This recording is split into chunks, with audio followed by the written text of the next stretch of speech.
হাসিনা আমলে পুলিশে যেভাবে রাজনৈতিক মেরুকরণ করা হয়েছে তার একটি চিত্র উঠে এসেছে মানবতা বিরোধী অপরাধের মামলায় রাজবন্দির সাবেক আইজিপি চৌধুরী আব্দুল্লাহ মামুনের বয়ানে।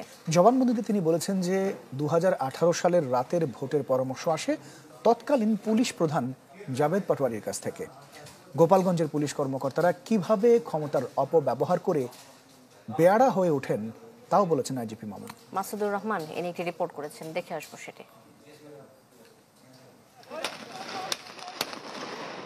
দেশের আইন শৃঙ্খলা রক্ষার প্রধান দায়িত্বে থাকা বাহিনী পুলিশকে যতভাবে হীনস্বার্থে ব্যবহার করা যায় শেখ হাসিনা তার সবটাই করেছেন।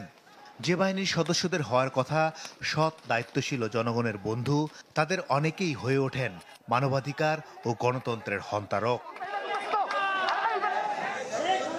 গেল ১.৫ দশকে স্বজনপ্রীতি, এলাকা কোটা আর অনিয়মের ঘুণপোকা কিভাবে পুলিশকে কুঁড়ে খেয়েছে তার কিছুটা উঠে এসেছে বাহিনীটির সাবেক আইজিপি মামুনের জবানবন্দিতে।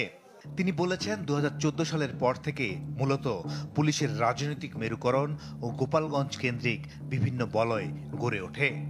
অনেক পুলিশ কর্মকর্তাই আইন কানুনের তোয়াক্কা না করে হাসিনা সরকারের এজেন্ডা বাস্তবায়নে তৎপর ছিল। ২০১৮ সালের পর পুলিশে আরও বাড়ে রাজনৈতিক হস্তক্ষেপ।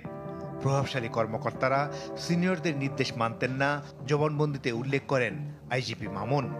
নিজেদের ইচ্ছেমতো চলতেন তারা। আবার গোপালগঞ্জের পুলিশ কর্মকর্তাদের মধ্যেও ছিল স্বার্থের দ্বন্দ্ব, যা বাহিনীতে একরকম ওপেন সিক্রেটই ছিল। এসব দ্বন্দ্ব মীমাংসায় আইজিপি হিসেবে কপাল খোলে মামুনের। তাকে ২ দফায় ২২ মাস আইজিপির দায়িত্বে রাখা হয়। জবানবন্দিতে এমন কথাই বলেছেন তিনি।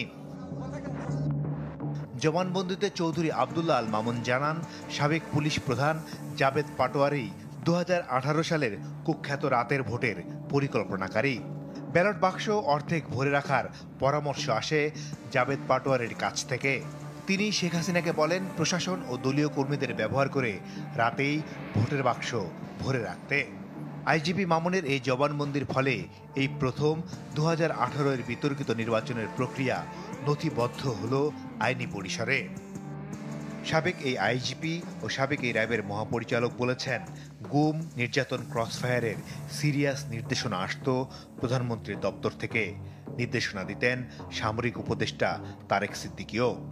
বলেছেন, র্যাব যদিও পুলিশের আইজির অধীনে ছিল, কিন্তু অধিকাংশ ক্ষেত্রেই চেইন অব কমান্ড মানা হতো না এবং র্যাবের প্রধানগণ আইজিপিকে উপেক্ষা করেই কিছু কিছু ক্ষেত্রে প্রধানমন্ত্রীর দপ্তরের নির্দেশে কাজ করতেন।